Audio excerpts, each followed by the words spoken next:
Okay, so yeah, before I start, just know that you can interrupt me if I'm going too fast, or if you're stuck or something, because, well, that's why we are having this session right now, so that you can I'm going to turn off my mic because I don't know why. I guess my internet is That's fine. If you want to speak, you can just bad unmute yourself. because sometimes you cut off your voice is off. Otherwise, everything is fine. Okay. Can you hear me properly now? Cool. So yeah, interrupt me whenever you feel like interrupting me. So I think it's good to think about why we would be giving a training for activists to web development, because they seem very different fields. And I think it's important to exchange our knowledge. We are all from different backgrounds. And by exchanging our experiences, I think we might become more effective at change making. So yeah, right now we're developing this tool, this app Rebel Tools. So I think that's a great example of having an app that that can strengthen a movement. Yeah, so this training isn't meant as a guide to master web development. I mean, that's just not possible to do in one evening. But more of an interest sparking session, and showing the possibilities of what's possible. Okay. Well, I think we can skip the introduction. I will first explain some basic concepts, and then I will explain how to install the prerequisites, and we'll be developing a web app. It will be very simple, but it will contain everything that you will need. And yeah, finally, we will actually also host it. So you will be able to share it with others. So that should be cool. Shall we start? Cool. We can. I'm downloading Visual Studio. Yeah. That's the program we're going to be. Yeah, so you can find the resources on the link that is on the slides. Indeed, I already told you, but for people who are watching the recording.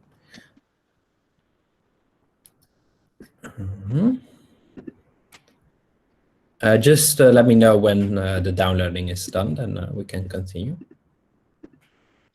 There's a lot of useful links. I also opened these Stack Overflow and W3.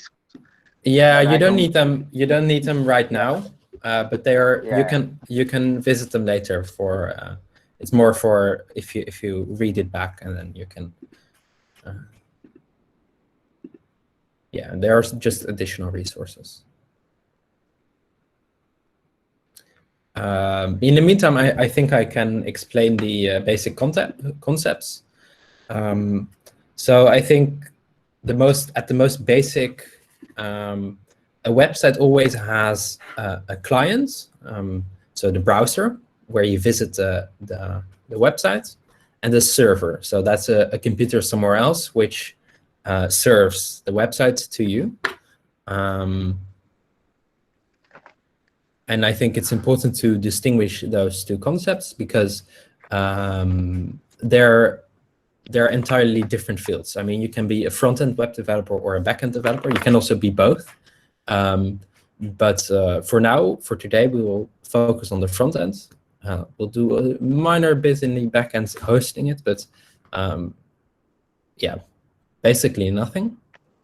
And this is also just to illustrate how vast this profession is and how much there is to learn. So then in the front end, so what happens in the browser, there are three primary programming languages that are relevant. So that's HTML, CSS, and JavaScript. Okay. So you can see HTML as a language to write the structure of your web page using different blocks. So you can imagine a Lego block, right? Just all plain Lego blocks that you put onto each other to create a structure. And then with CSS, you can style these blocks. So to continue with the analogy, to paint the blocks, but also if there's text on them, you can change the font, all that kind of stuff. But it's actually quite advanced because you can also make animations and such. Yeah, it's you can make what? You can make animations and such with CSS. Yes. But there's if you want to make more advanced animations, you would go to JavaScript, and we'll tell you more about that.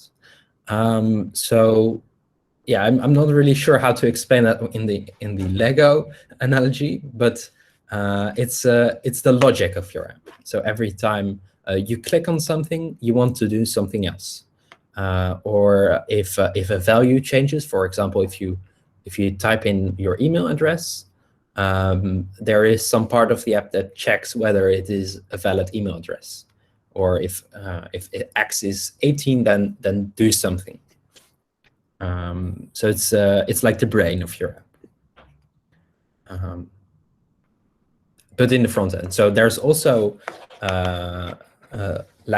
programming languages that are used in the back end that can be used as the brain of your app. But JavaScript specifically is for the front end. Okay. But it's for the front end. Yes, but to make it more complex, and you can forget this, but you can actually also run JavaScript in the backend. But just to be clear, yeah, I think are these concepts clear to you? Kind of.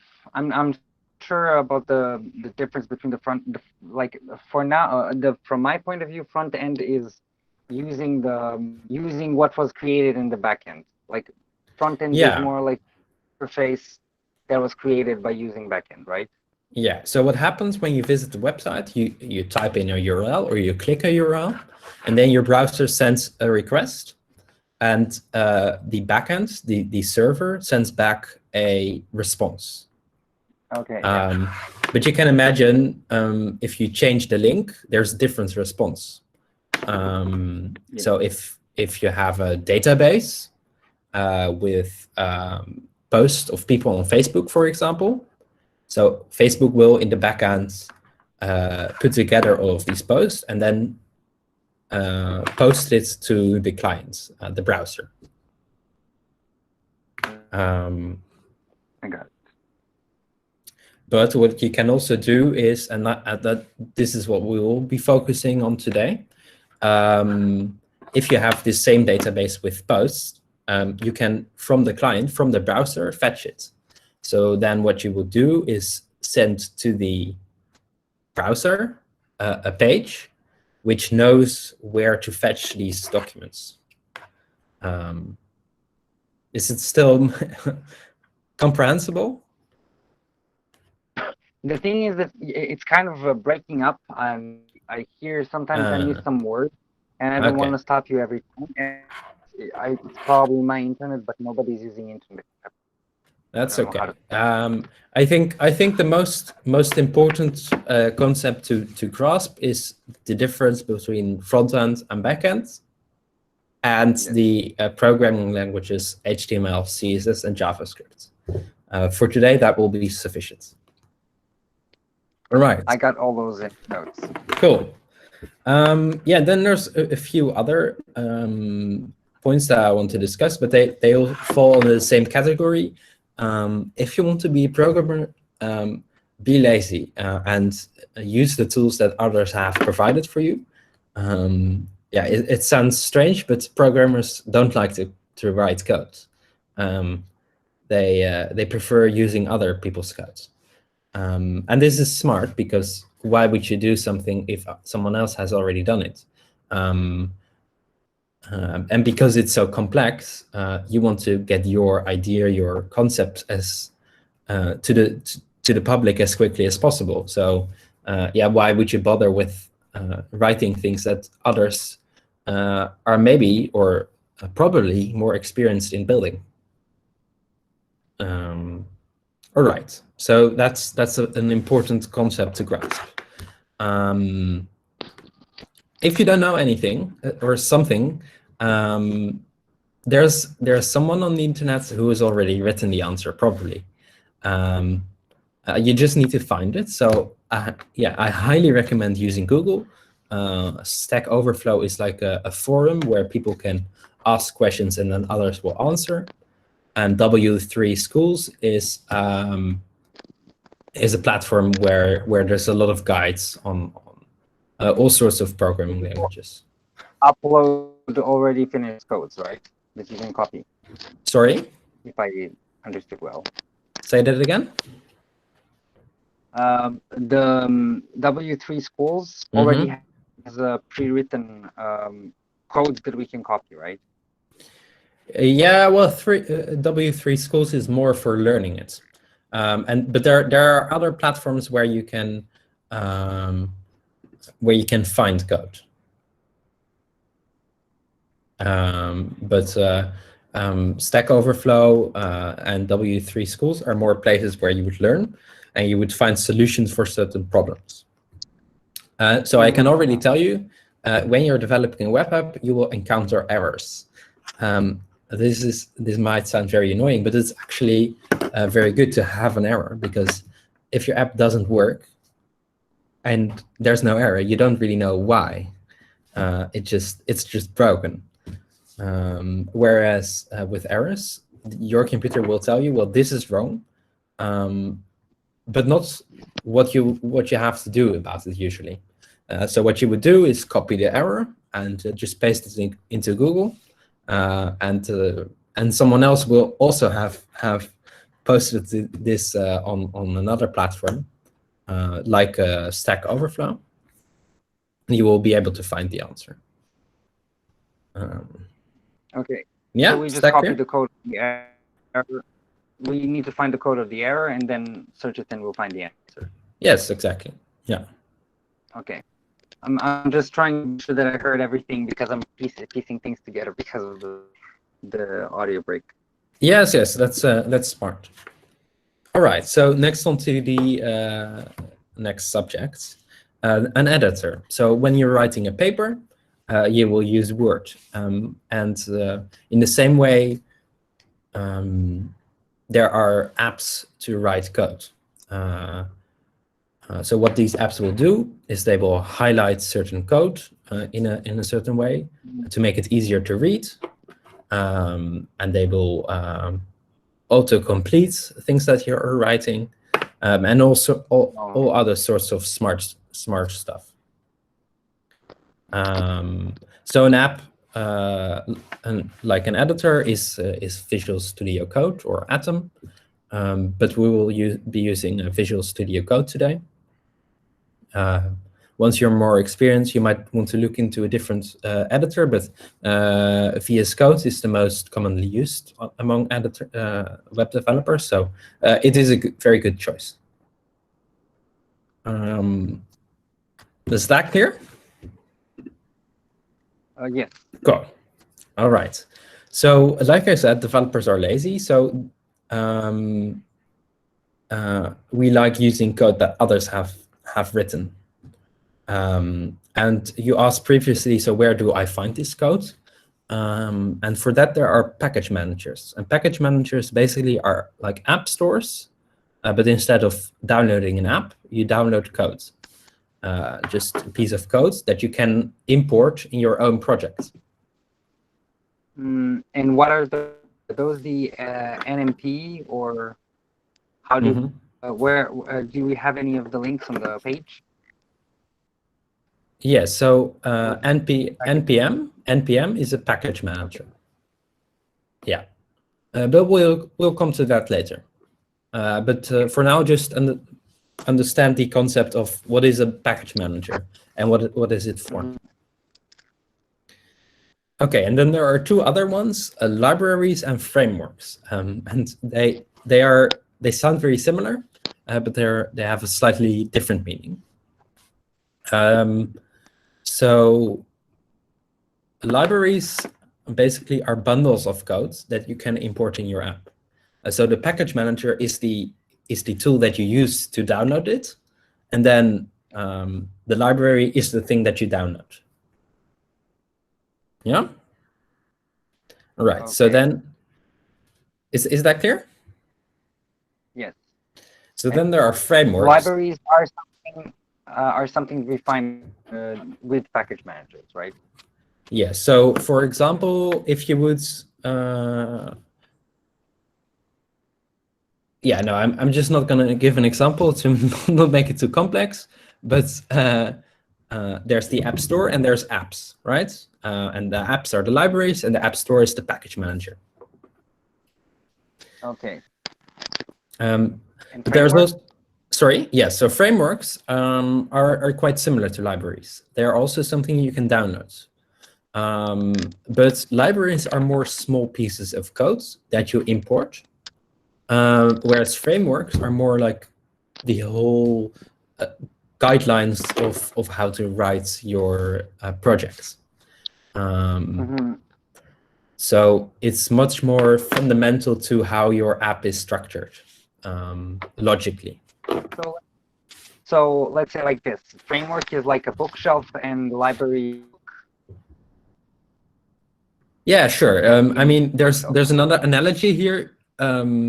So I can read it, but you can also read it. So a library is going to IKEA. It's like going to IKEA. You already have a home. You just need a bit of help with furniture, and you don't feel like making your own table from scratch. And the framework, on the other hand, is more like a model home. You have a set of blueprints. Nice. And a few limited choices when it comes to architecture and design. Yeah. Okay, yeah. I see now. All right. So that you have these basic concepts, I think we can continue with. All right. One last concept. I almost forgot the command prompt or the terminal. I think you're using Windows, right? So then is this command prompts, but if you're using Mac, it will be terminal. Yes, this is basically the scary thing you always see in movies with this code that's moving all over the place. And really what it is, it's just a field where you can enter some text. You can enter a command, and then if you press enter, your computer will follow the command. It allows you to do something very quickly. So do you understand the concept of the command prompt? Yeah, I used command prompt a couple of times, for example, to debug USB drives that weren't showing some folders. Right, yeah. So, yeah. So often what you will do is you want to install something, and a website says, well, you have to fill this into your command prompt. And that's what you will do. You just copy and paste and press enter. And that way you can install stuff. But I do have to note, it is important that you critically look at what you paste and enter, because, I mean, you can really do anything with this. So you can also delete all of your folders. So please don't do that. You can do what? Delete all of your folders. We'll not be deleting all of your folders today. But you know, if you're going to trustworthy site, it's okay. You can follow the instructions, but don't just copy any code from the internet and paste it, because it can actually do harm to your computer. All right, so I'm not sure I understand when we use the command prompt when it comes to programming web apps. Okay, so often what you will need is to install something from the package manager, right? Okay. And this package manager actually isn't a visual app. it is something that you enter in the command prompt. So what you will do to download something it's with like DOS. yes, right? yes. So It's like instead of clicking the App Store app and then clicking a download button, what you will do is write down, for example, npm, and then install, and then the name of the app that you want to install, or not the app, but the library. Okay. So that's why you will use this. And there's also other use cases. I mean, you can do anything, but I think that is the most important one for now. All right, is that clear? Yes. Now it's cool.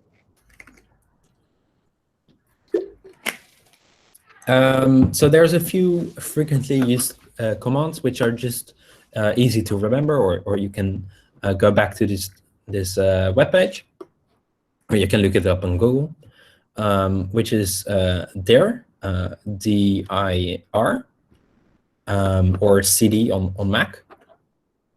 And you can use this to browse through your folders. So really what your command prompt is it is your folder structure. So you always run a command somewhere on your computer. It can be in your documents folder or in your images folder. Or if you have another folder within your documents folder, you can enter that folder by going there and then my folder. Is that clear? Yes, I think it is. I will have to actually try it myself and see how it works, I think. Yes. When I typed in dir space my folder exactly like it is written here, yeah, got just a volume serial number and a direction said file not found, but I wasn't looking for any file. I should just yeah. So just let me open the command prompt.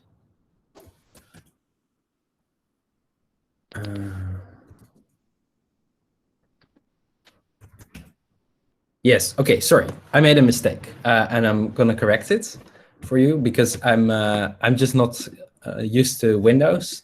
So I made a switch some things up, and I will also change the web page later. All right. So you will use cd to go through the folders. okay.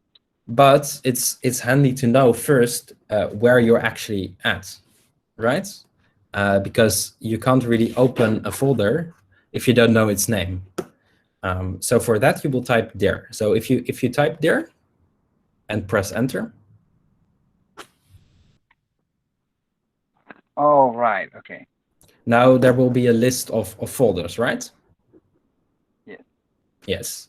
Okay. So what you can do now is type cd and then the name of any folder that is there. For example, documents.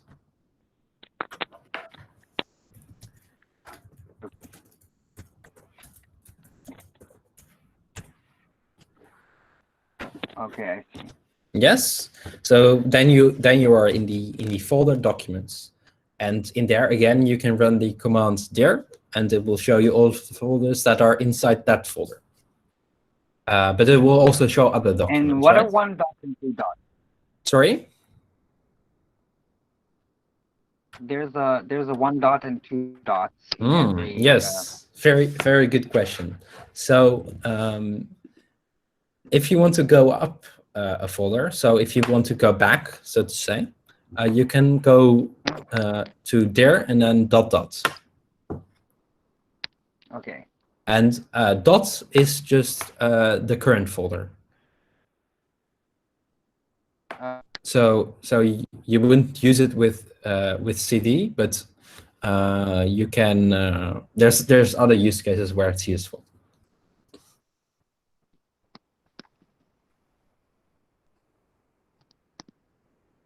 Right.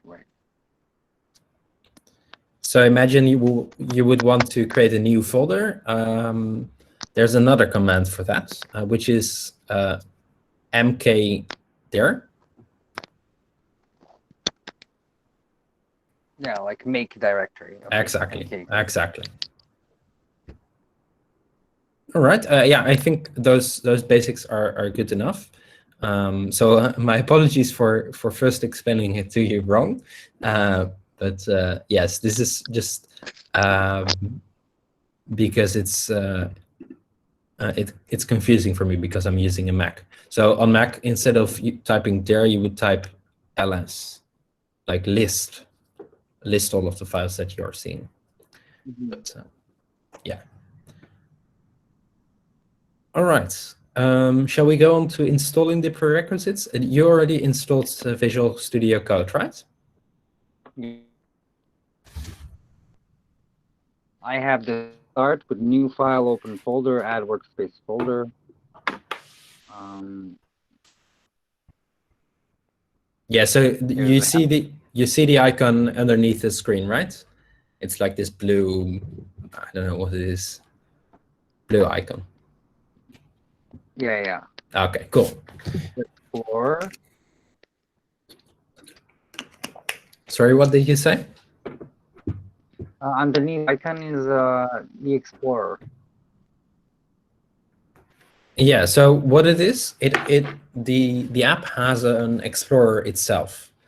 So if you can open a folder with the app, and then it will show everything that is inside the folder.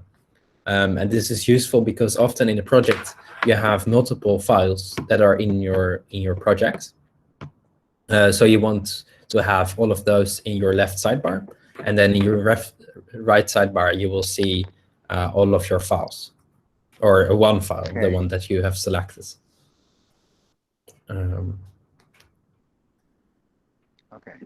But we'll come to this and using Visual Studio Code in a minute. I will share my screen.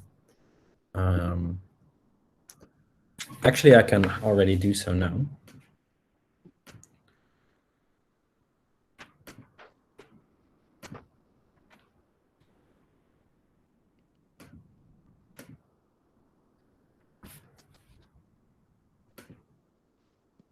All right, so now you should be able to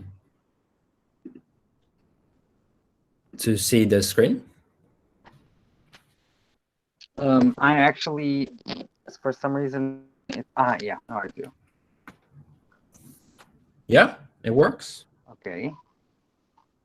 Yeah, I'm just gonna have to turn on the auto rotation. Yeah. So I see better. Okay. Great. All right, so this is the command prompt, right? I'm sure you recognize. Mm-hmm. And yeah, Visual Code is this. But we'll first continue installing the rest of the things that we will need. So first of all, I think I'm going to turn this off on the computer as well, so I can see the screen. Yes, I think that's easier. Then it's a bit larger.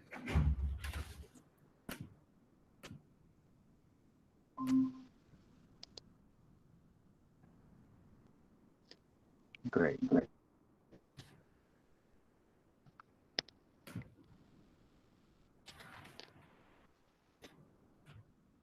Yes, it's working. I think it is. Cool. So in on the page, there is a link where you can install Node. It's here. Okay. Can you find that? Node, yes, I can. All right, so you will need to install that.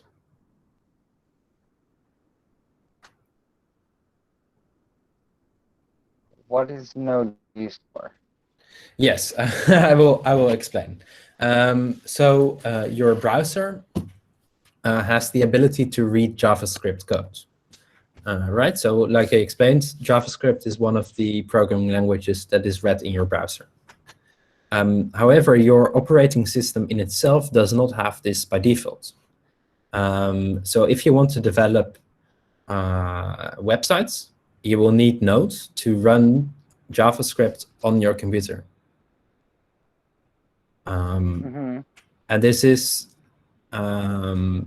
necessary for the next step, where we can install the package manager.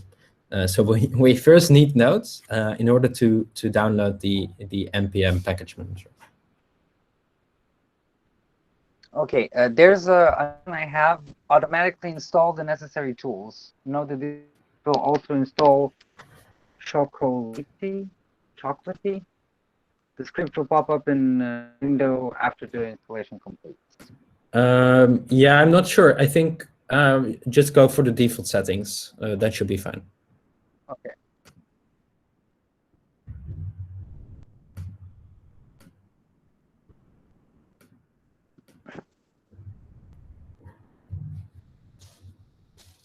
Okay.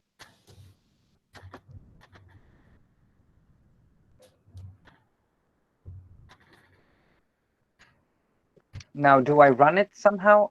I just click on the app. Okay, it's a prompt of its own. Yes, you don't really need to do anything with it. It's just there on your computer, and now it works. You might need to restart your computer, but I hope that's not the case. All right, so now we can go on and install npm, the package manager. Actually, npm I think stands for Node Package Manager. So, for your information, that's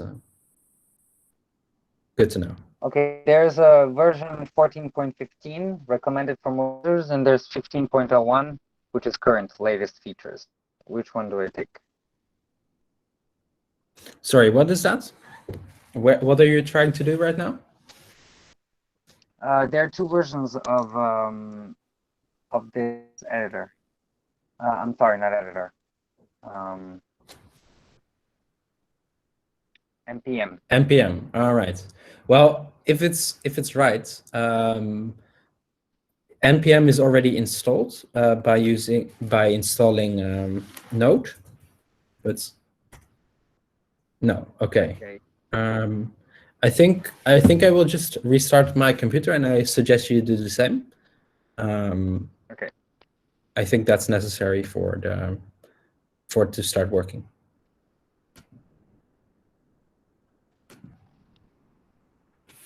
Sure.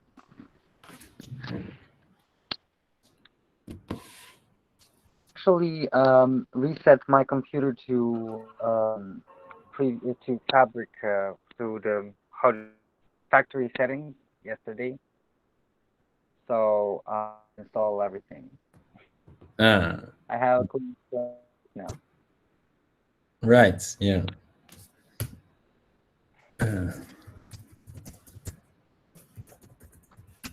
I will just test out if it works now. Yes, for me that worked. So I will just take this time to open up the call again so that I can join. Or sorry, that I can share my screen. Sure. Yeah, so I'm actually using two computers to do this. You're using two computers, yeah.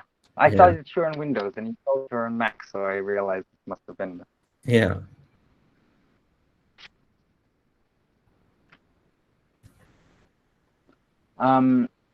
When I clicked on link, this other next one, the NMP, how to install NMP. Then I clicked on download Node.js, but we already installed Node.js. So yeah, so there's an easy way for you to check whether you already installed Node, and that is to open the command prompt and to type a node and then v, and this stands for version. And if you press enter, you should see a version number. Should I? Node. Okay, node is the first word. Node minus v. Okay, 14.15. Yes, exactly. And the version doesn't really matter, but this just shows that it is installed. So we will do the same with npm.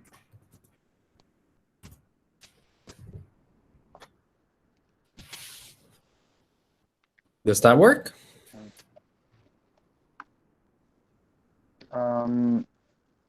No, it says npm is not defined. Oh, and you already restarted your computer. No, I think I might have been in the wrong command prompt. I'm sorry. npm.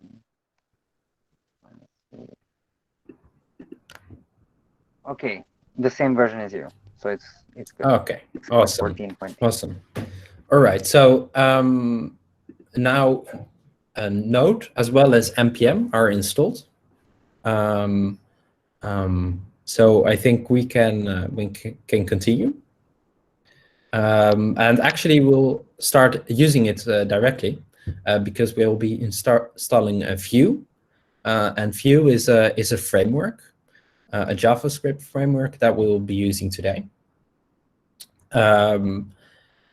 Yeah, there's a lot to say about this, but I think I will just not do so today, and yeah, just accept it as it is, and maybe someday in the future you will actually understand what it is. So you can click the link on how to install Vue. And this is something that looks like what you will see frequently, a web page explaining you how to install something.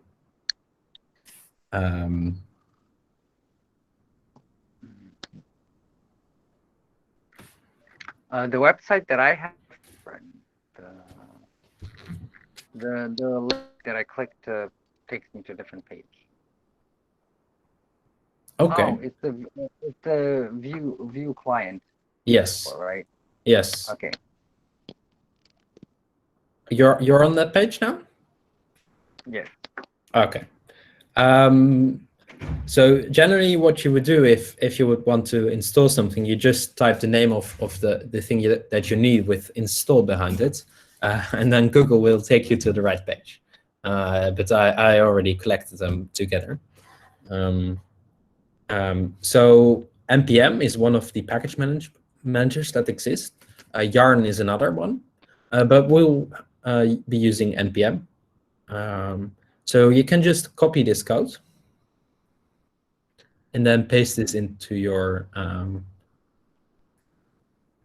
command. And I will just briefly explain what it is that we're doing right now. So firstly, you see the command npm. So this is calling on the package manager to do something. Well, we want to install a package. And we want to install this one.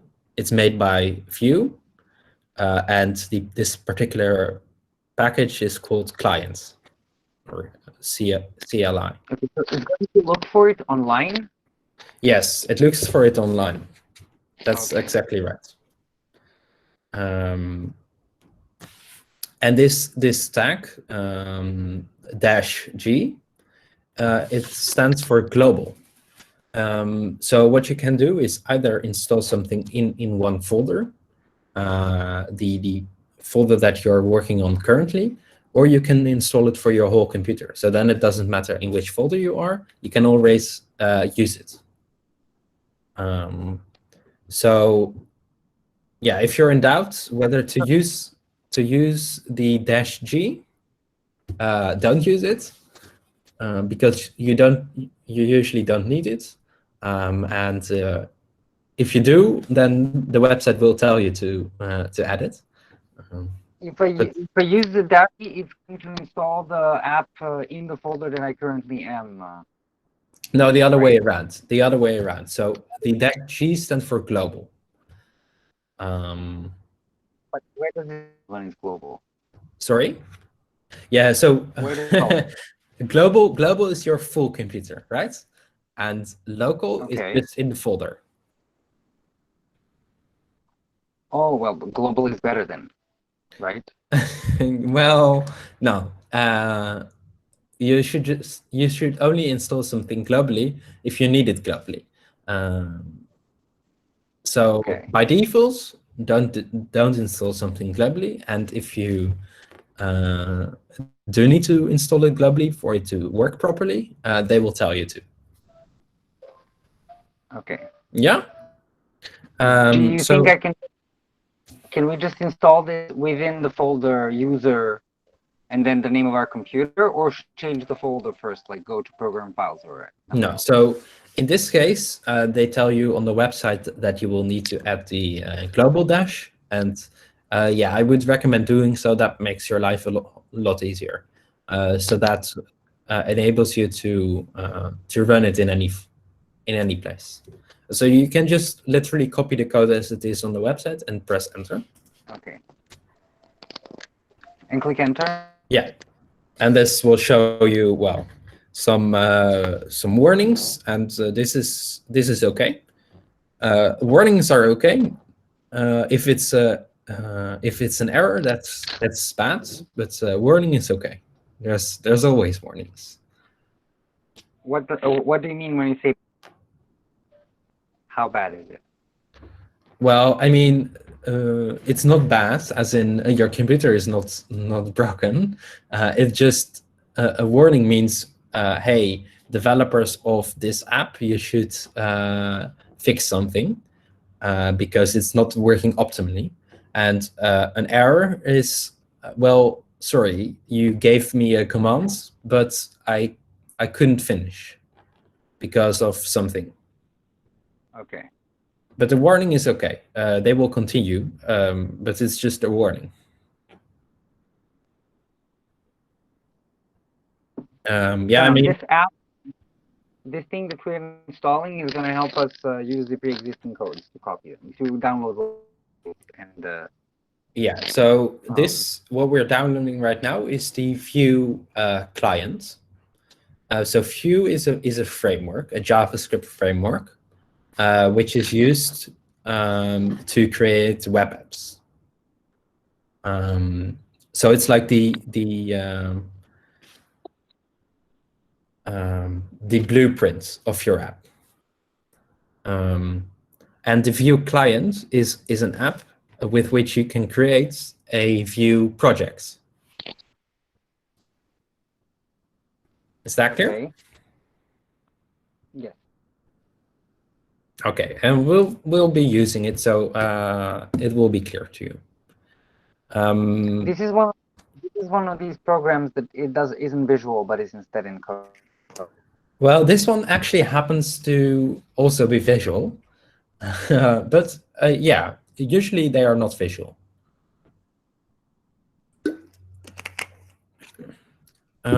So if you're done, please let me know.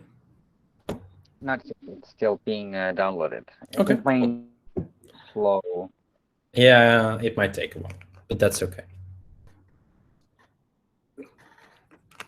It's done. Yeah, okay. So you can test whether it's actually installed by typing in Vue and then -v. And this will return some text, but unless the text is, well, it doesn't work, sorry, this is not a command, it's fine. Yeah, it looks exactly like yours, but I don't see the version written anywhere. Yeah, me neither, actually. Oh, the version number. Yeah, so here, these are actually instructions how to use it. So if you want to know the version, you have to do a capital V in this this particular instance. Mm-hmm. Okay. Yeah, and there's a lot of other commands that you can use, but we'll be using this one in particular UI. So this UI, is, okay. yes, this starts the user interface. And actually, the Vue client is just a web app. So it will open up your browser. with the Vue client app. And with this Vue client, you can create new projects. If you're more advanced, you might not want to use the visual UI. But for now, I think that's easiest. But if you're more experienced, you can also just type Vue create and then the name of your project. But we'll use the Vue UI right now. So you can just type Vue and then UI. Vue and then UI. Yes. I'm up on something called local 8000. Yes. Project select. Yeah. So I'm not sure, but I need to allow access, I think. Mm-hmm. I have to do the same thing. All right. Cool. So what this is actually is a local website. So you might be used to google.com or something like that. A local host is basically your own device, and this is a port. And yeah, it's not that important right now. Basically like a... Yeah, exactly. So this is just a URL to a website that is running on your own computer. Well, I mean, this is actually quite straightforward. So if you want to create a new Vue project, you just click create, and you browse to the folder where you want to create the documents. Oh, okay. I'm not quite sure where in the documents. Can I go into D or can I only use C? Can I use my other hard drive for this? Yeah, I think you can use any hard drive you want. Yeah. I don't have experience with that, but yeah, let's try to go in. Okay. So I will just call this folder developing 101. And the rest you can just leave to default, and you can click press. You can press next. Again, you can select the defaults. If at any point I'm going ahead of you, if I'm going too fast, let me know. Just creating a folder, and now I need to click projects, not create. Okay. And what do I do when I make the path? Missed that step. Mm-hmm. Should I click now? Well, I don't think you can skip the path. What you will do, what you usually want is if you start a new project, you want all of your code of that app in one folder, right? And you don't want multiple apps in the same folder. So what we're doing here, are you on this page? I am, but it looks different. For me, it's just, I clicked on create, and then it allowed me to select a path. And I created a path. It's it's inside my folder D, games, and then websites. I put it inside my games folder. Okay. So you already clicked create? Now? You already clicked create? Yeah. Okay, then I will we'll also do this. You got some loading icon like this? Maybe I'm blocking this. No, it's trusted. I don't know why. Let me see how it looks. It's not creating project. There's nothing else. Let me show you. Okay. Can I share my screen somehow? Yes, you can share your screen by well, clicking share your screen in Google Meet.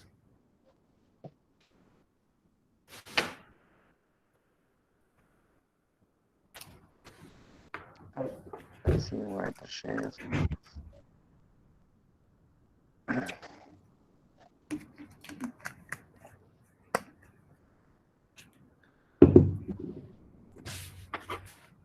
Where is the share your screen? I'm sorry. in the bottom right. In the bottom right, it's like a square Okay. with an arrow. Oh, okay. Yeah, have you found it? Mm,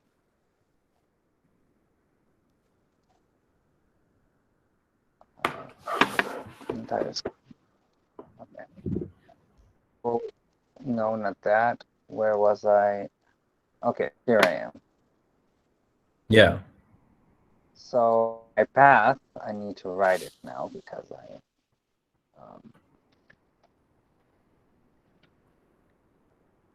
where's this? Okay.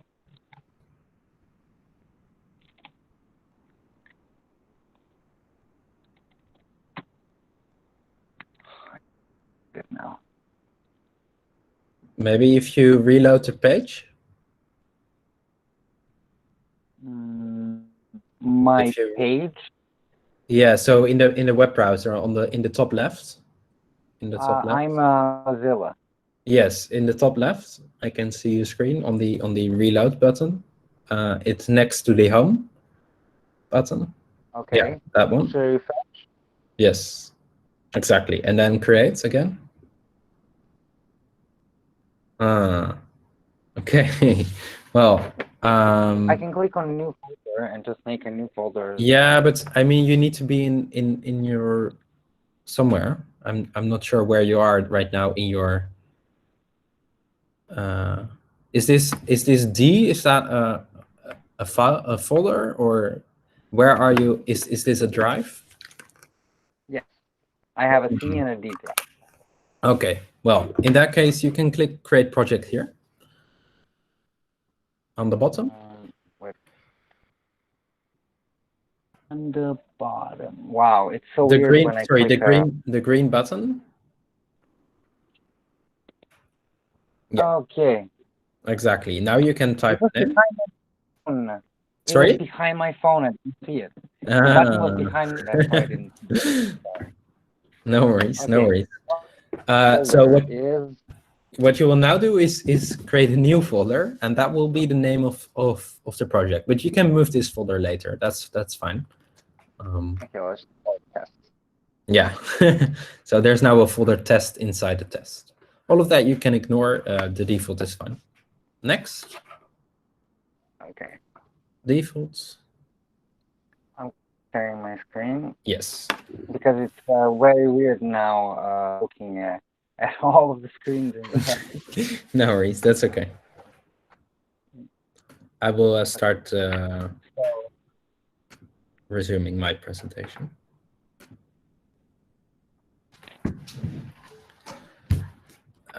So this might take a while, the creating of the projects, but once it's done, you will see a page like this. Should I like the preset? Yes, yes, sorry. You should click the preset. Yeah. A default preset? Yeah, just the top one. Okay. It's being created. But I mustn't cover my screen. I might miss another button somewhere.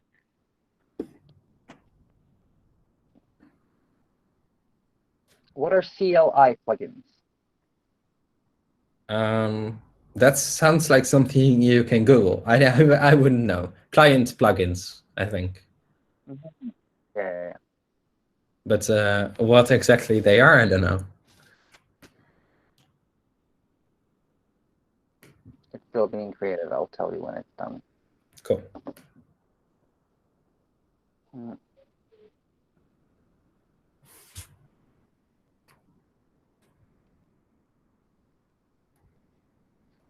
What's a kill port? I think, yeah, so it's to close a port. This is a port, a network port, the 8000. That's okay. I haven't used it, so I'm not sure when you would. By the way, I'm in. Cool. So in the meantime, I wanted to say it is good to know that you need to keep running this. So if you close this, it will close the app. So it will still be on the screen, but once you reload it or once you go to a new page, it won't work anymore. Okay, so do not close the. Yeah, don't close it. Prompt. Right? But if you do close it accidentally, that's okay. Just open it again and type view UI, and you should be good to go again. All right, so there's this little button called tasks. And here are a few commands that you can use. So if you click serve, basically what serve does is it puts all of your code together and it starts running it, so that you can view in your browser your app live, and every time you change the code, it will automatically change in your browser. Okay. So you can just click run task, and then it will start putting everything together. Okay, the build succeeded. You have a faster computer than I do, but okay. So once that's done, you can click this button, open app, and you will see a page like this. Okay. So really, you're already done now. You have an app. It might not be exactly the app that you want. This is just something they have put together as an example to show you how it works. Okay. So how about we just look into the code of how actually this is put together? Yeah? Okay. Okay, so for that, we will need to open the folder in Visual Code. Oh, nice. So we Um, get there now. yeah, so you can go to File and then Open Folder. Do you mind if I turn my camera off? No worries. That's okay. So I can put down and see my screen. Yeah. Slowly. But open the folder, the one that I created, the test one, right? Yes, exactly.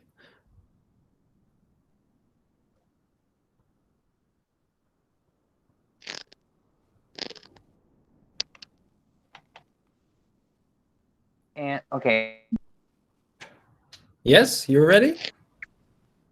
Which what am I supposed to choose in the folder? So you're seeing the same screen right now as me, right? I have a welcome page. Mm-hmm. And I have files on the left. Yes. Okay. So now you can select one of these files, but we will start with this one, package.json. Okay.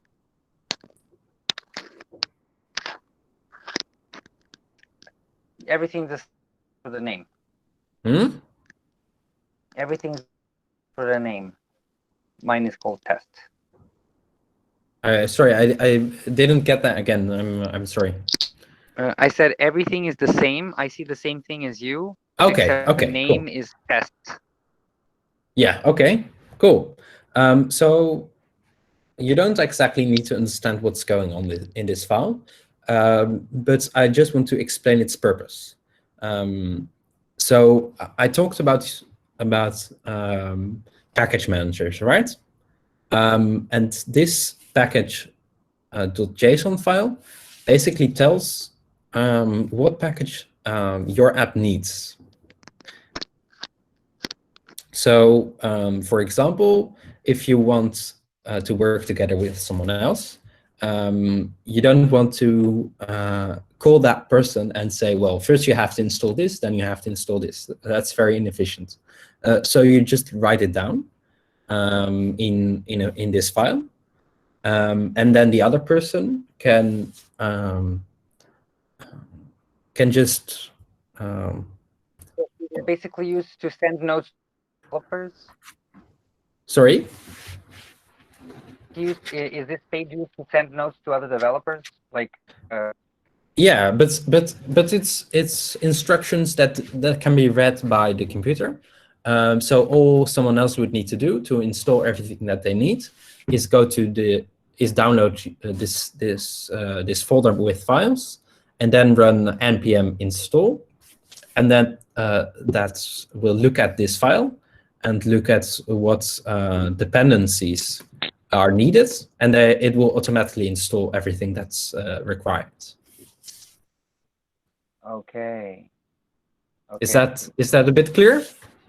I think it is. Yeah. Okay. So just remember, this is a list, and you don't necessarily need to change it, but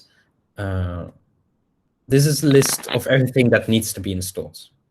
And this one, .log, you don't need to edit ever. It's just there to help your computer do stuff. And the README is basically a file for the developer to read.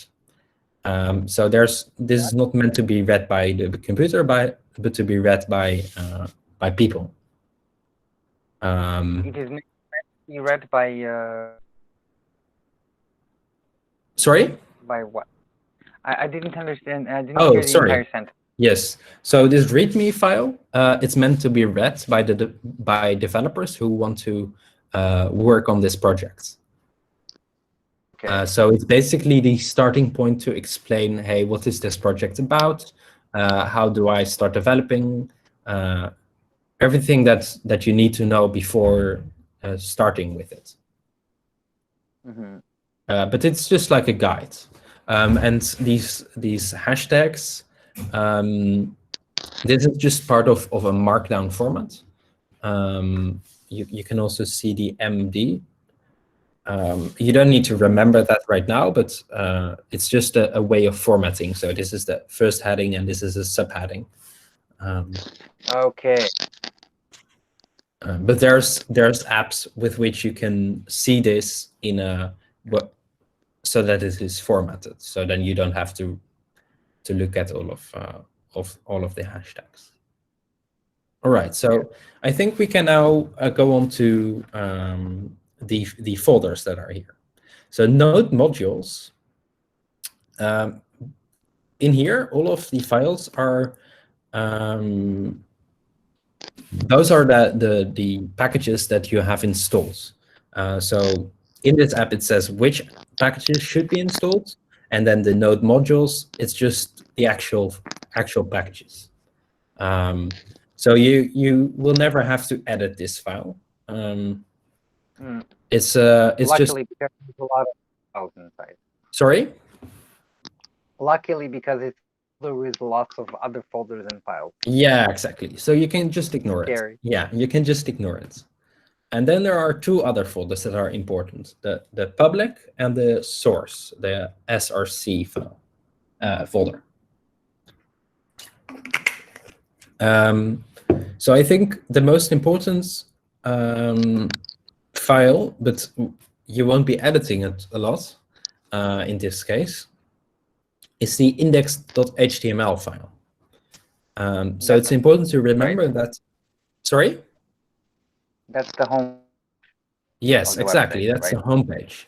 And it's important to remember that it's common to call the main page, the starting page, in web development index. So this is where it all starts.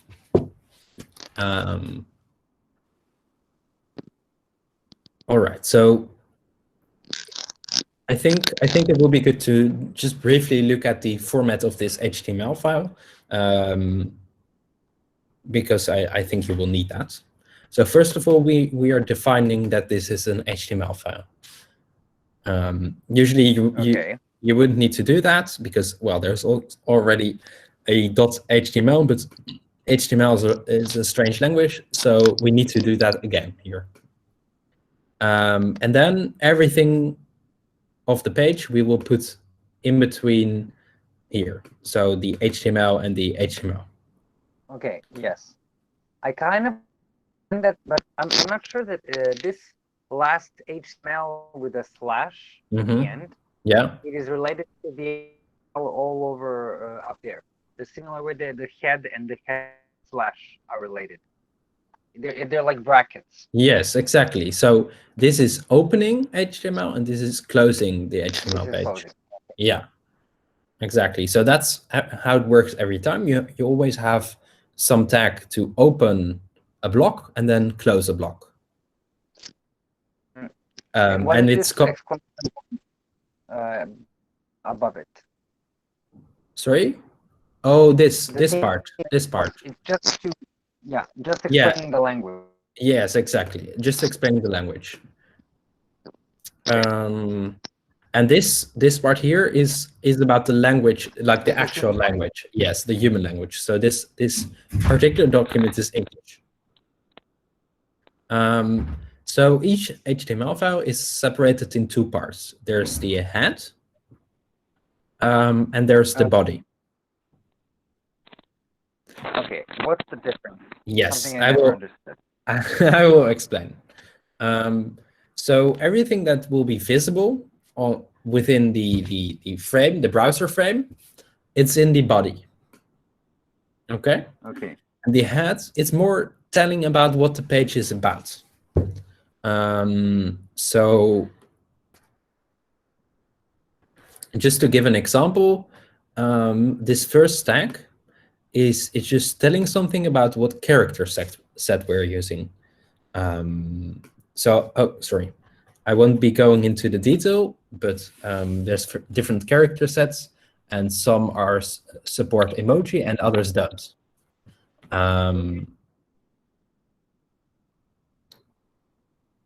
Are you still there? Yeah, I'm here. I'm sorry. It's just a family. No, that's okay. That's I'm okay. just turn my mic, but I'm listening. Cool. That's okay.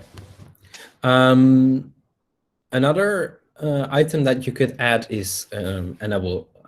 Oh, here it is actually already. It's the title. So now it has some strange stuff inside, but what it would usually look like is this, and then here you can type a title. And this is what will appear in the browser. I will show you here in the tab name. Yeah? Yeah, I'm going to try that now. See what happens.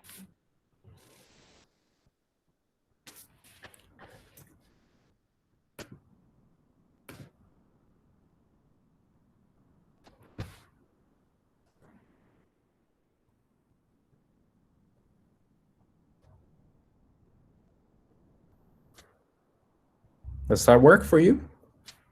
Make sure you have saved the file, but because it will only reload the page once you've saved the file.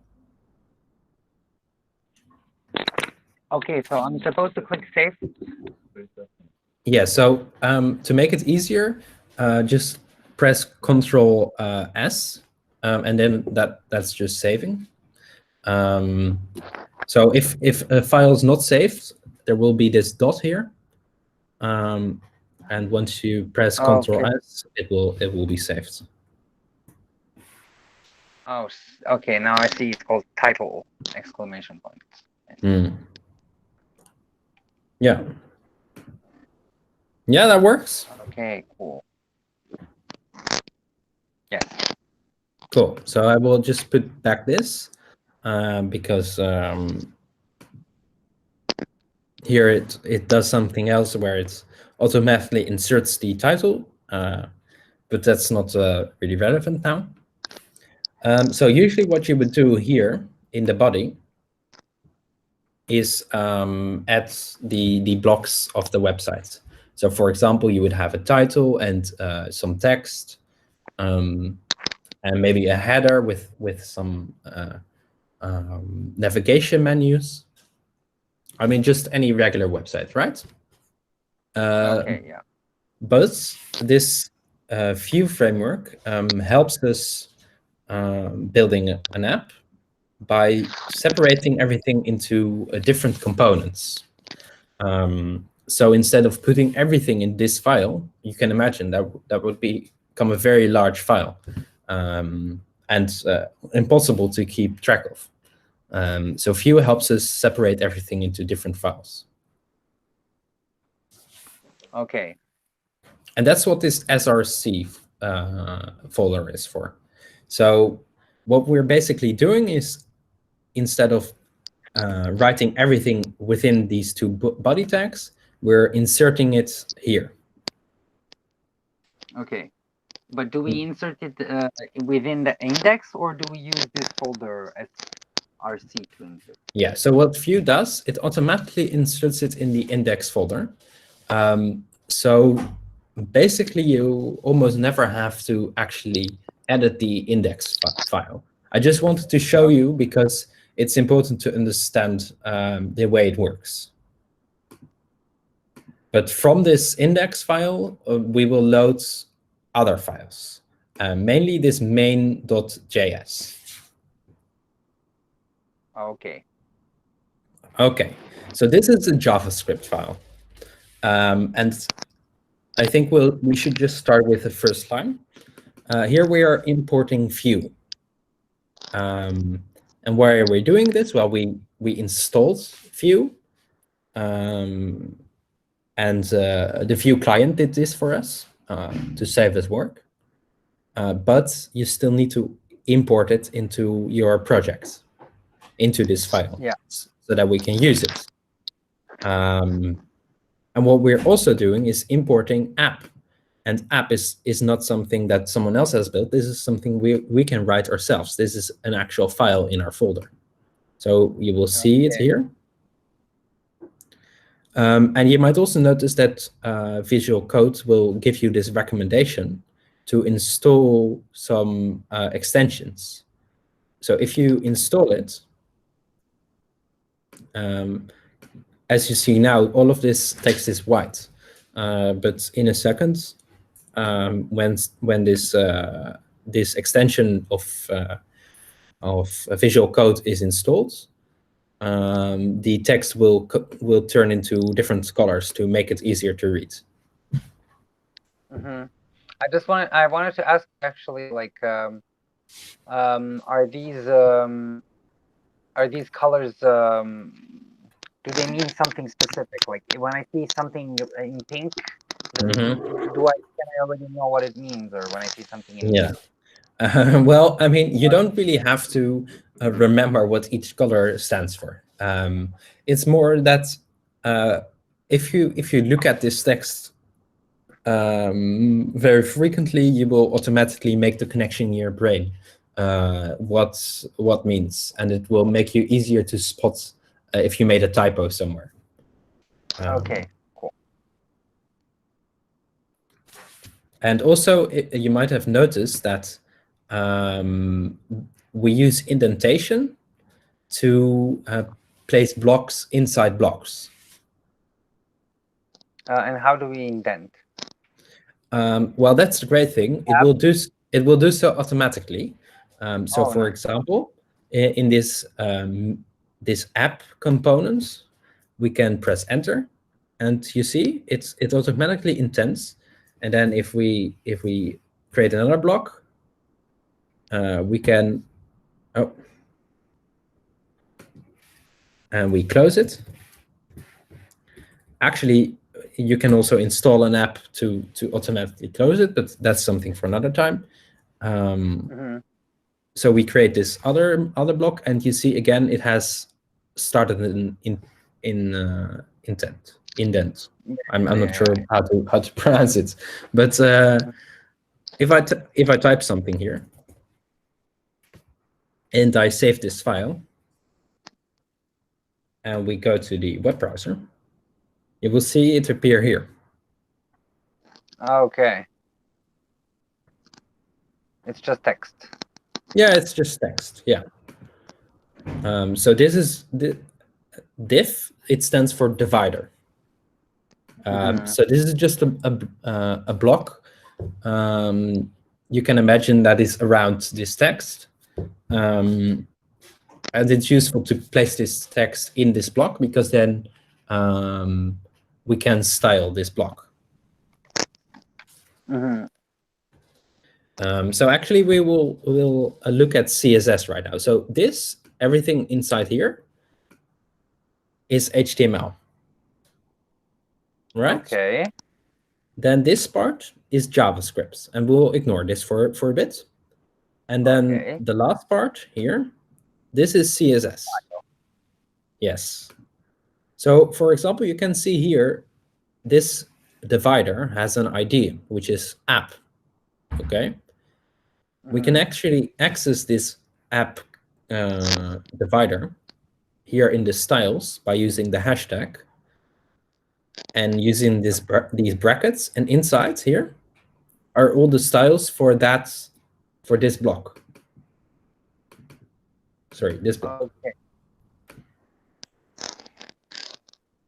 So for example, if I would change the color into red and save, and we go to the page, you see all text is red.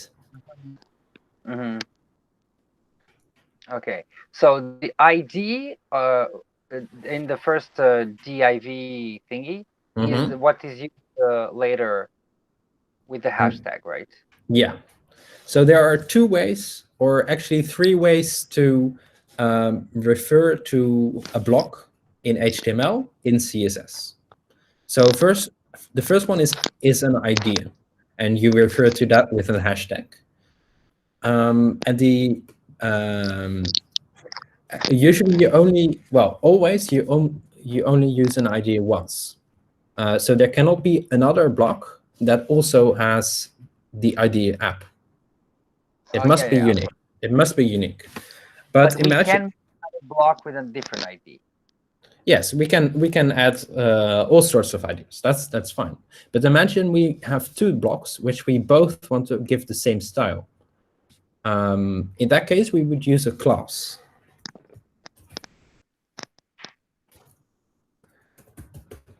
So this block we will now give the class test. It doesn't do anything yet because we haven't written any CSS for that, but we can do so in a minute. And then we can also have another block, which is also test. So actually, I will move this here. Okay. I will add it to here. Class is more like a template, and ID is specific, right? Yeah, sort of, yeah. So I will create another block.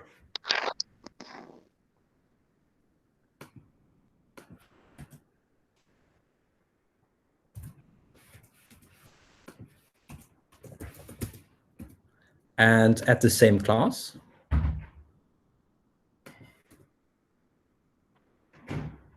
So now if we go to the CSS, and underneath we write test. Oh, with a dot this time. Yes, a dot. So the dot refers to the fact that it is a class. Okay. Good. And you might also notice there's this yellow arrow, yellow line underneath test. So if you hover over it, it says, do not use empty rule sets. And that is because there's nothing inside here. So it warns us, hey, you shouldn't do that. You should write something inside because, well, there's no point in writing an empty thing. So, but that doesn't break anything if you just have a. Well, no, it doesn't really break anything. It just warns you because it thinks it's abundant, and if you write code that's not necessary, it will slow down your app. Yeah, I understand. So, for example, now I have added a red background to both of these blocks. So if we go to the app, oh, actually now you will not actually see that there are two blocks, but if I make it a border, yeah, they are stacked against each other, but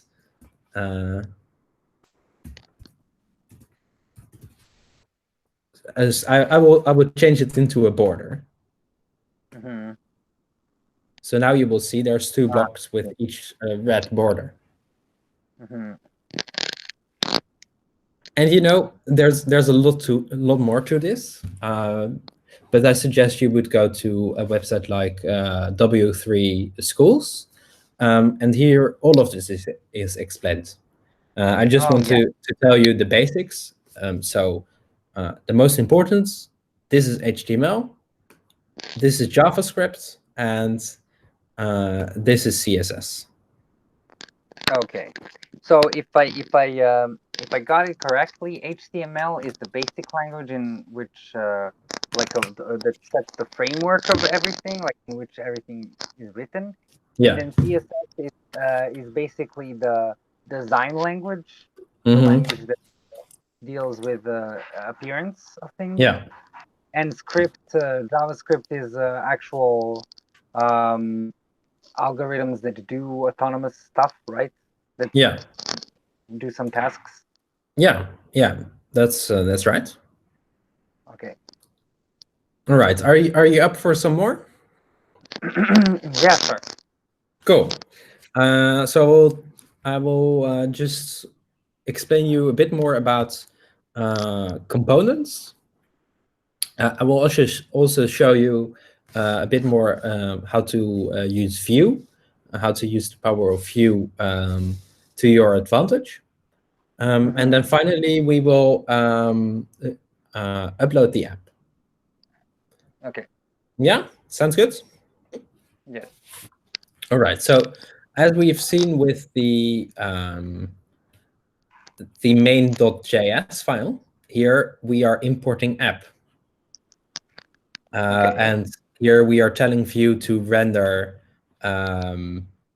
the app component. This is a component into this file here into this component which has the idea app. You see, it has the idea app, and here we are rendering it in the app idea. It's also CSS there, right?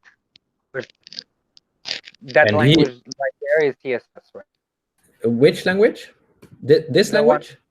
Yes.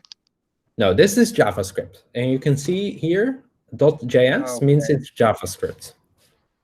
Okay. So this language, it's the same as this language.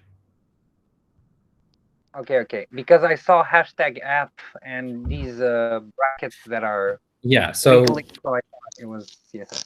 Yeah, so you can actually also use CSS to access components from JavaScript. So here we are referring to that HTML component, HTML block, which has the idea app, and putting this component inside. Okay, and that's what the $mount is for. Yeah, exactly. Yeah. But basically, you won't be editing this file a lot. You will mostly be handling the components, like the app.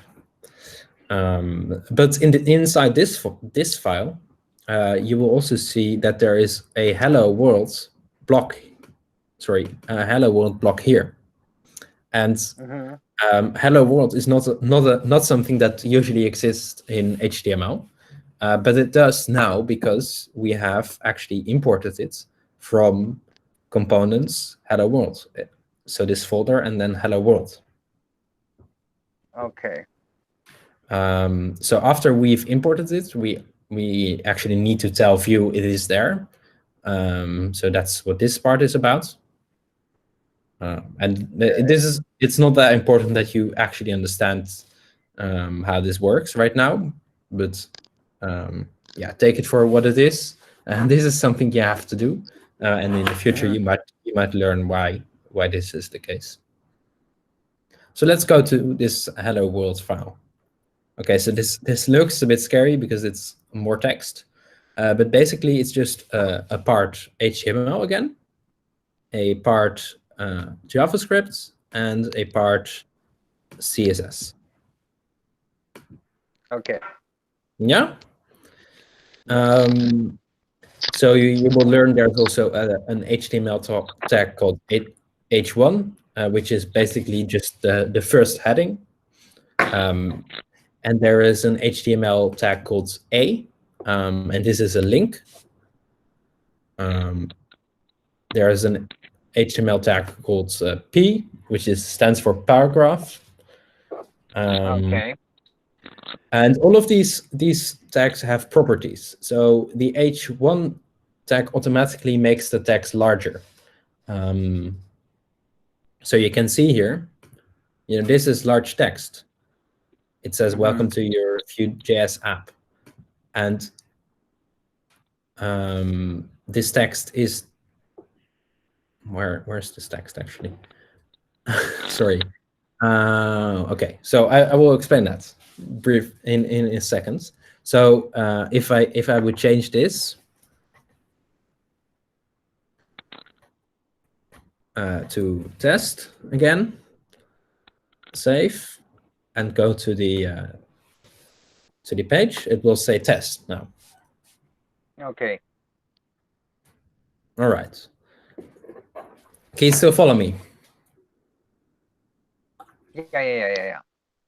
Cool. I'm trying to actually go ahead of you and find where the message is, because the message must be from somewhere. It's yes, very smart, very smart. So it has to be declared somewhere, right? It has to come from somewhere. So then I looked here, and it says message. It's a string. Well, okay, but we still haven't actually defined it. So where is it coming from? So there's actually various ways to define values in JavaScript and in Vue. And Vue has made ways to pass data from one component to another. So in this case, what we're doing in app.vue, we are saying the message is this. Okay. And then from here, it takes that data into here, and it can do so because I've defined it here. And then we'll input it here.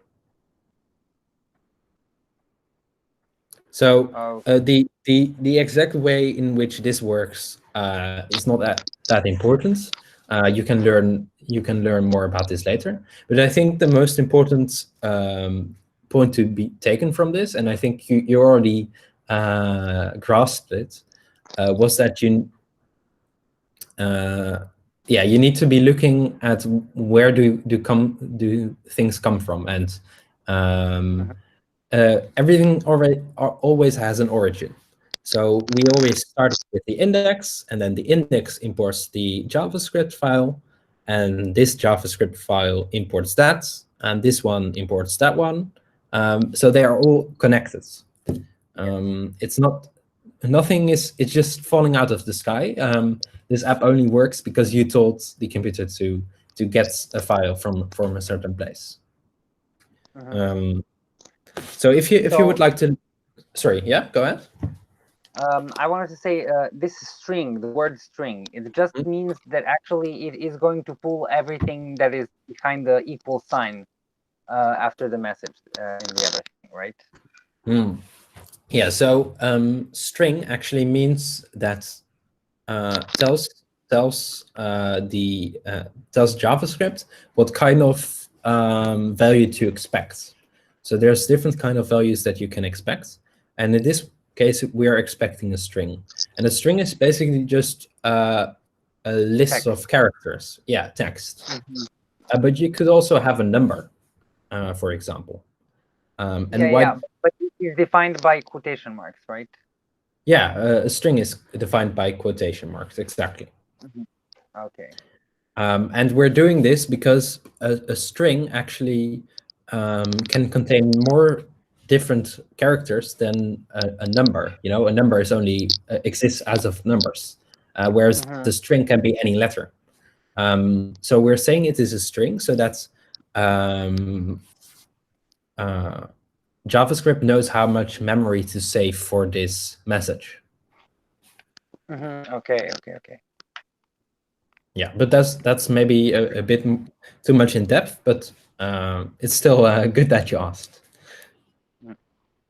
Okay, so imagine I've created some interests, and you would want to learn Vue. Well, you would Google Vue, and they actually just have a really nice website where they help you get started. So you can just open their guide, and really every part of Vue is explained here. And if you don't understand something of that website, you would Google that, and they will explain it again. And that's basically how programming works, and how it works continually. So it's not like you schedule a year to learn everything, and then you can be a programmer. It's more like every day when you're programming, you're learning something new. Yeah. And that's also how you will learn how to use this. Yes. Okay. Well, you helped me a lot, because the most important thing for me was to understand what I can play with when it comes to these texts, because I used to go to websites and press F12, and see the first page and try to figure out what's what, but I couldn't. Now I understand much better what the differences are, and I'm guessing that the thing about HTML and CSS, I don't know how Java works, but I'm pretty sure that HTML and CSS work in a similar way. Like, you have these tags that all perform certain tasks, and then you are limited with these tags, and then I imagine sometimes there are new tags that are being invented and put inside, but we're limited within those frames. Now I just know where I need to go. Thank you for all the resources. Yeah. So we can do two things. We can make the app a bit more interactive by using a bit more Vue, or we can directly go onto hosting it, depending on what your energy level is, how long you would like to continue. I estimate that making it a bit more interactive would take like 10 minutes, perhaps 15, and the hosting another 10 minutes. Let me just check if the thing is, it's dinner time almost. Yeah, I understand. I'm very interested. I'm very interested, and I have energy for this. I actually have some ideas of what I'd like to try and do, but we can talk about it some other time. Yeah, I mean, that's the purpose of this, to show the possibilities. I could have also started with really explaining it from the basics, but I thought it would be more useful to just show how interesting this can be and what the possibilities are, even though you might not completely understand everything that's going on right now. Because I don't understand everything, but I think I'm getting there. That's good. You explained very well. Yeah. So shall we go on to hosting it then? Sure. I have about 15 minutes, so we should. Oh, that should be fine. That should be fine. Do you have a Google account? Well, you're calling right now, but I'm assuming you do. Yes. Yes. Cool. I have several. Awesome. So we can now close this this Visual Code window. I already added some links with guides on how to do this. So first we will need to install the clients, the Firebase clients. So there are a lot of ways to host your website, right? But because for today I wanted to do it for free and very simple, I chose this. Yeah, keep in mind this tutorial was focused on the front end and not on the back end. So yeah.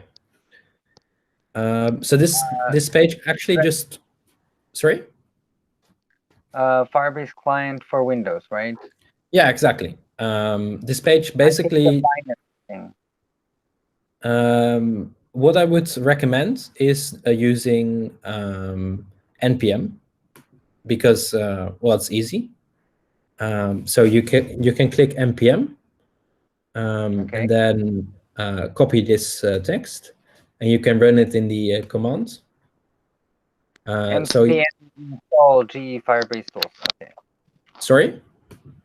The npm install -G, that line of text, right? Yeah, exactly. And you will need to open a new window of command prompt. And there you can enter this. Oh, I need a new window. Yes, you can close the old one. I'm actually not sure how to open a new tab in Windows, but you can close the other one because we don't need the Vue client anymore. Okay. Well, actually, we might, but yeah. Well, we'll see about that later. So I click enter, and now it's installing. The same thing as before. Cool. Then we'll have to wait for a few seconds. The thing with the hosting from my own computer is that my website will only be available as long as I'm connected to the internet, right? When I turn my computer off, the website will go down. No. The way it works is if you host your own website, if you run the website on your own computer, only you will be able to visit it, and you don't need to be connected to the internet. So usually when you visit a website, you need the internet to connect to another computer, right? The server. Yeah. But if you run it on your own computer, you are the server, so you don't really need internet. But if I want to host to other people, I cannot host it on my computer. Well, I mean, that's also possible, but what I'm going to explain right now is probably better. Is not to install it on your own computer and host it publicly, but to install it on a computer that is somewhere else, namely the one made by Google Firebase. Yeah. All right. So once it's finished, let me know. Yes. It is finished, or you will let me know? It is finished. Okay, cool. So we'll go on and read the next step. Okay, I need to log in. Right? Yeah. So you will copy that command and then paste it.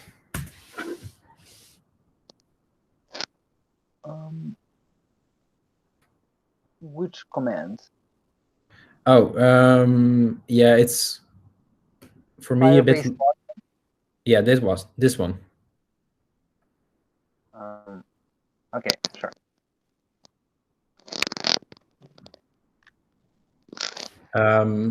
So what you will see is a question, and you will be able to answer. But what will be done usually is the one that is default will be in capital letters. So the Y means yes and the N means no. So if you press enter without typing anything, it will go to yes. But if you don't want to allow it, you can type N and then enter. But I will allow it this time. So this will open up a window in your browser. Firebase Cli login successful. Yeah. Okay. So then you need to accept it. I will do so. Okay. And then you should be logged in. Let's go to the next step. It's a bit hard for me to read on my screen because, well, for you it looks normal, but my screen is very much enlarged because I thought that would be better for you to be able to read it. But for me, everything looks enormous. You can zoom out if you want to. Huh? No, it's fine. It's fine. All right. So what we'll do now is go to the console. If you are also on this page, you can click this button. Just a second. I can click on go to the console. Okay, sure. Yeah. Oh. Oops. Yeah, are you here now? In the console, yes. Cool. Then you can click create a project. And yeah, you can enter a name. So I will write developing 1.1.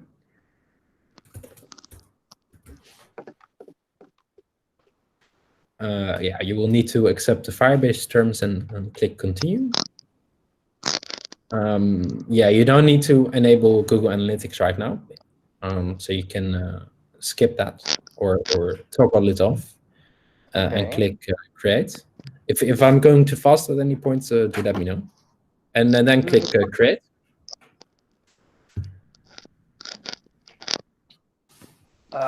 Any downsides to hosting stuff on Firebase? Yeah, so what Firebase has a free plan, which is fine for us now because it's, well, we're not really going to show it to thousands of people, are we?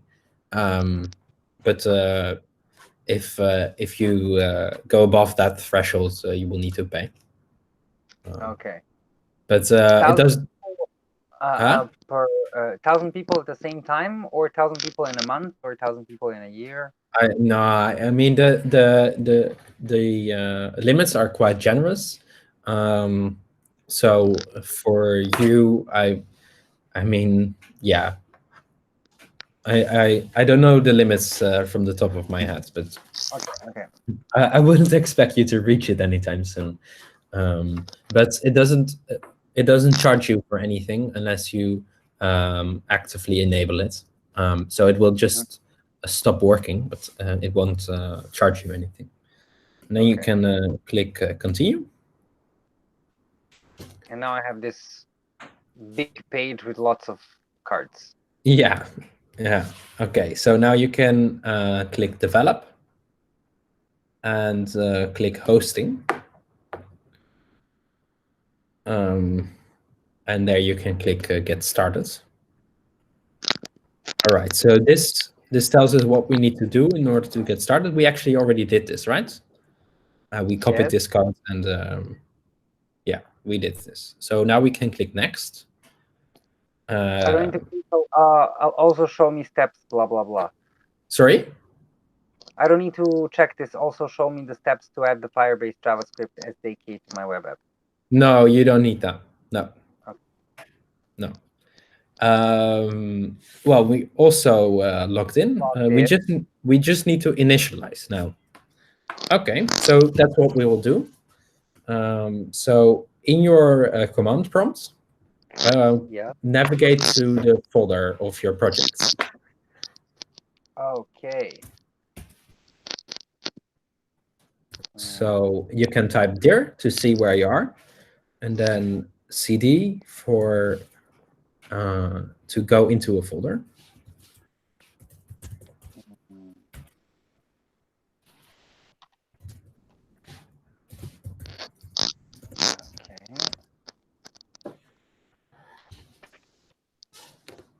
I'm trying to. I need to get to D somehow. I can just click D, right? How does it work? I forgot. I'm not sure how to navigate to a different drive, to be honest. But I'm gonna. Okay, sure. I got there. Nice. Yeah, cool. I think it's easiest if you don't move it around. But yeah, you're in the right folder. Almost.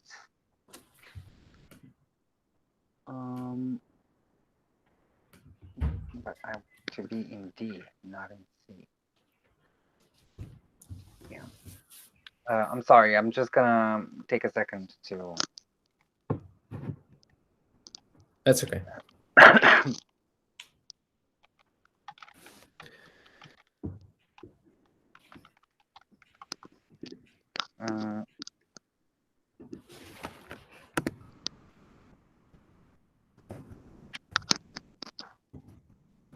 Okay, CD is change directory. Yeah, you're able to get in now? I'm getting there. I will share with you a link of a page that explains you how to do it.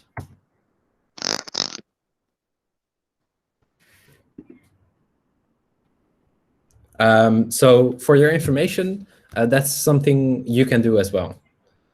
Just Google it because yeah, I've never used different drives, so I didn't know how to do that. But I just Googled Windows change drive command prompt. Okay. Now we're in D. Okay. Yes, awesome. So take your time to get into the right folder. Thank you.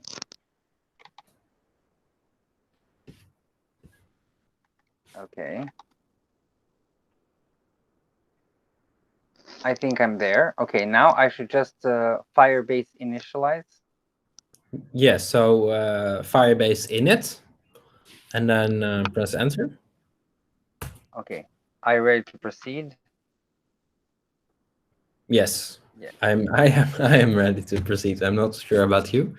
Okay, so this is a checklist. So you can navigate with your cursor, with your arrow keys, and by pressing space, you can select something or not select something. Right now, we will only need hosting. Okay. And once you're done, once you have selected hosting, you can press enter. Okay.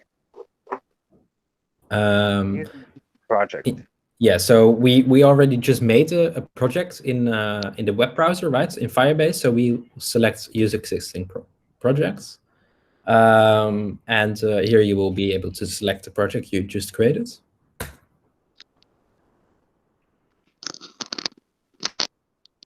What do you want to use your public directory? Yeah, so actually I need to look into this. I'm not sure what the public directory is. Well, I know what the public directory is, but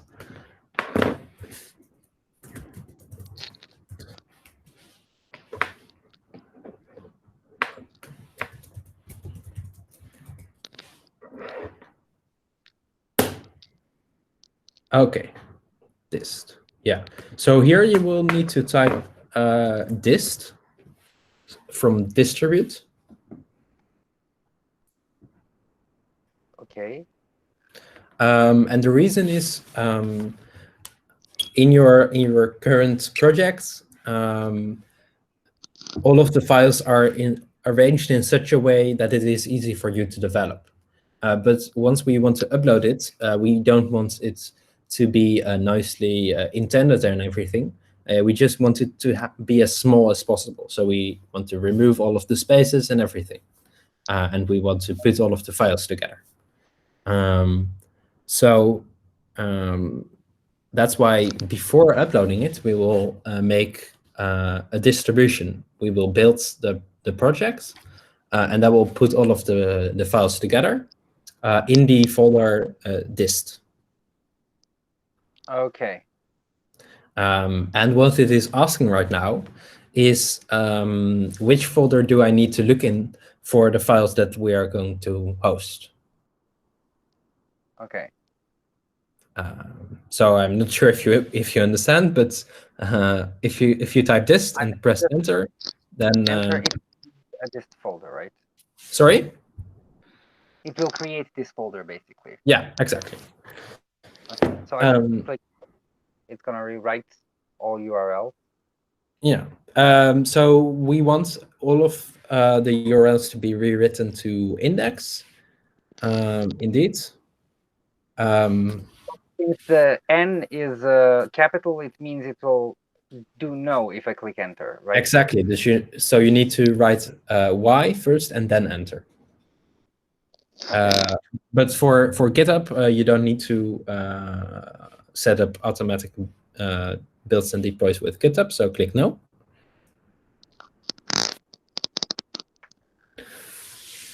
And that should be it. Okay, it is. Cool. And then I actually don't know what the next step is, so we'll look into that here. Next. All right. So all we need to do is go to the folder that we that is our project, but we're already in that, and then run Firebase Deploy. And this will deploy all of the files to the server of Firebase. Are you ready to try that out? Yeah. And actually, I know this will go not quite as expected, but that's okay. I think it's good to do it the wrong way to show you what will be going wrong.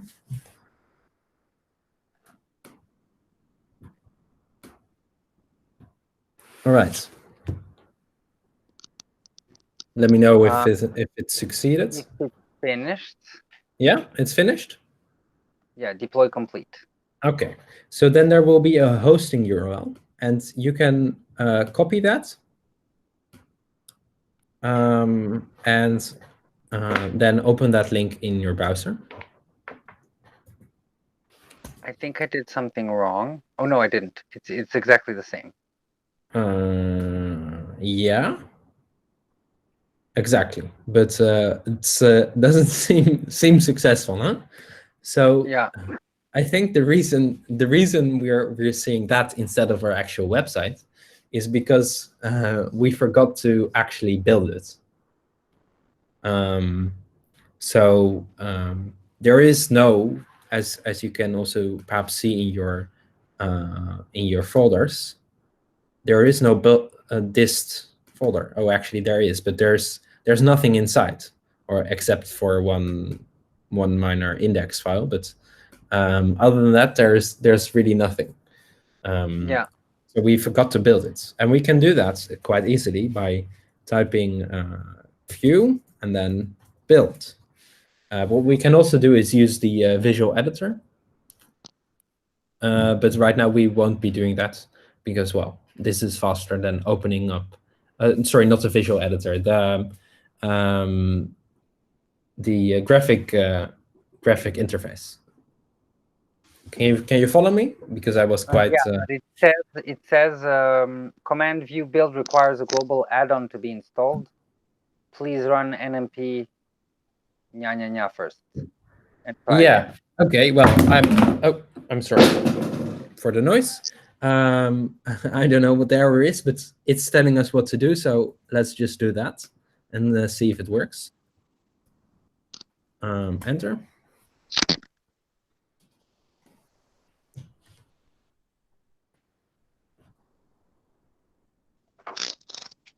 It's being deployed with tons of warnings. Yeah, so right now we're not actually deploying it. We are first installing an add-on, which apparently is necessary. I'm not sure why. And then after this will be installed, we will run the same command again. Okay. With the dist and everything? Yeah, so no, we will only run view build again. Mm-hmm.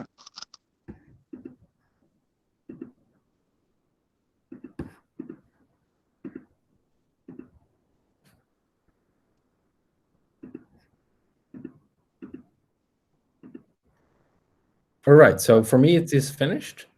Yeah, for me too. Okay, cool. Now let's type build. Maybe a handy shortcut for you. If you use the arrow keys and press up, you can easily fill in what you entered previously. That saves you some time instead of typing it again. Okay. Well, I don't know what this problem is, so how about we just Google it? I have a different problem. You have a different problem? Failed to locate file entry file. Okay. But I think are you in the right folder?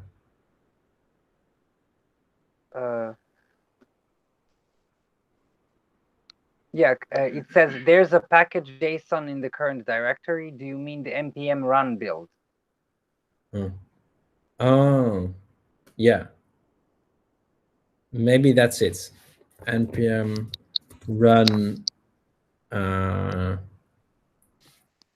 build. Let's try that. Building for production. Okay. Yes. So, okay. Sorry. I just remembered it wrong. It was not, the command was not view build. It was npm run build. Okay. Done. Completed successfully in. Okay. So now let's try again to deploy it. So Firebase Deploy. So again, the folder dist will be uploaded to Firebase.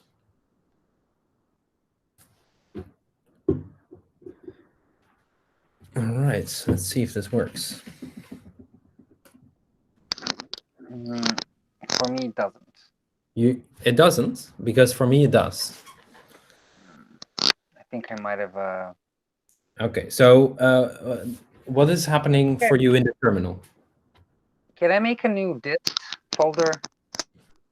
No, before you do so, this. So what did you do in the terminal? Just summarize your I think last. the problem is that I didn't navigate to the right folder before doing dist. Okay, yeah. Okay, so first you need to be in the main folder of your project. Mm-hmm. Yeah, are you there? Yeah. Okay, and then run npm run build. Oh, I did that. You did that? Yeah, and that went well.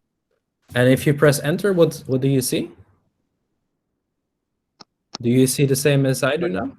Yeah. And it's done. It's done. The Okay. directory is ready to be deployed, it says. Okay. And if you look into your folders and open the dist, does it look something like this? No, it just has index. Huh. Intriguing. Okay. Okay, I found a new dist folder that was made. You found a new one. Well, Yeah. I mean, it needs to be in, so this is the project folder, and then it needs to be immediately in there. Yeah, it is. It is? I'm gonna share my screen and show you what I'm Yes, going yes, on. please do. I have two dist folders that are in two different places. Mm-hmm. Where is my okay? Share now. Entire screen, please.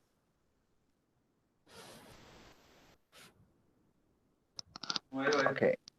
Do you see my screen? Yes, I can see it. So this is the dist folder in my test thing.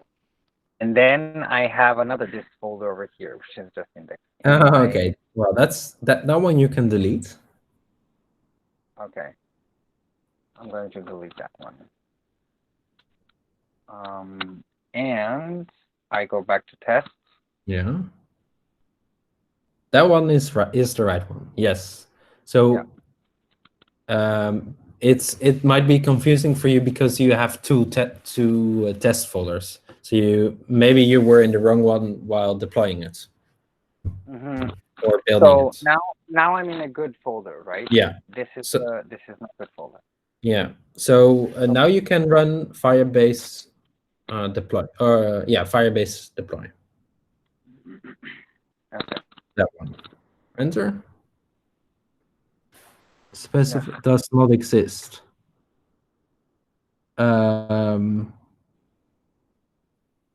But it does, right? Can you go to the? Can you go to the folder again? Dist. Yeah, it does exist, but I think he remembers the old dist folder. Can I change the where dist is?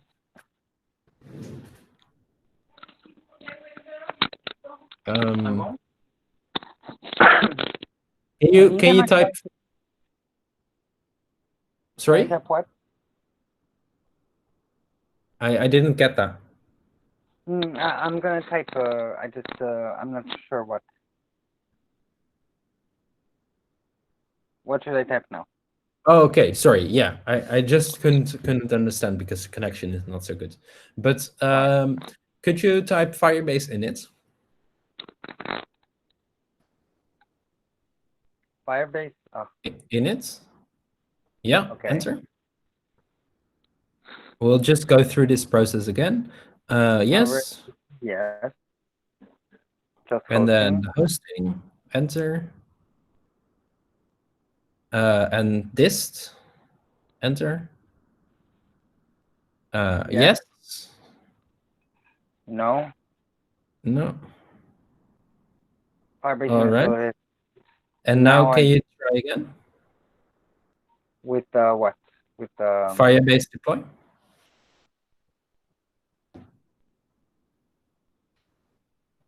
Perfect. All right. Okay, so if you visit the website now again, no, why doesn't it work? Can you go to the dist folder? How intriguing.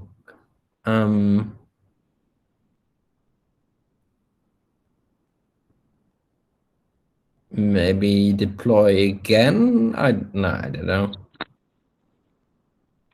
Firebase Deploy. Yeah.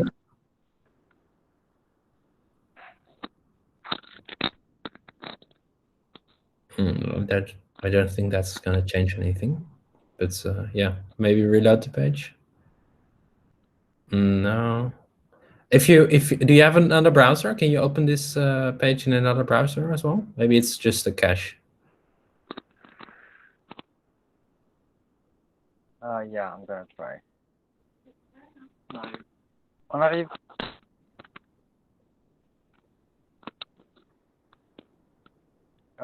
Okay.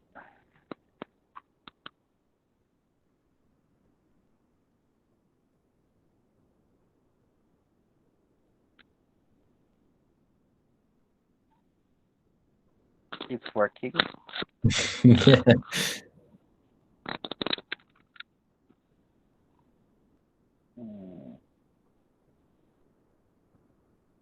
I don't know what I did wrong. Maybe something here. I don't think I did anything. No, I don't think that's the problem. Maybe I'm not sure why it isn't working, but maybe open an. Oh, okay, so this doesn't work. But can you go to the command prompt and type npm run build again? npm run build. Run build is one word or two words? No, like this. Okay.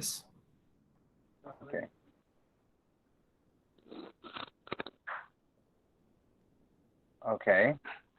And now try Firebase Deploy again. I honestly don't know. I'm just trying out some something. Yeah. Okay. And how about now? Okay. Well, that's disappointing. We'll work on. I'll try to see what I did wrong. Yeah. Probably.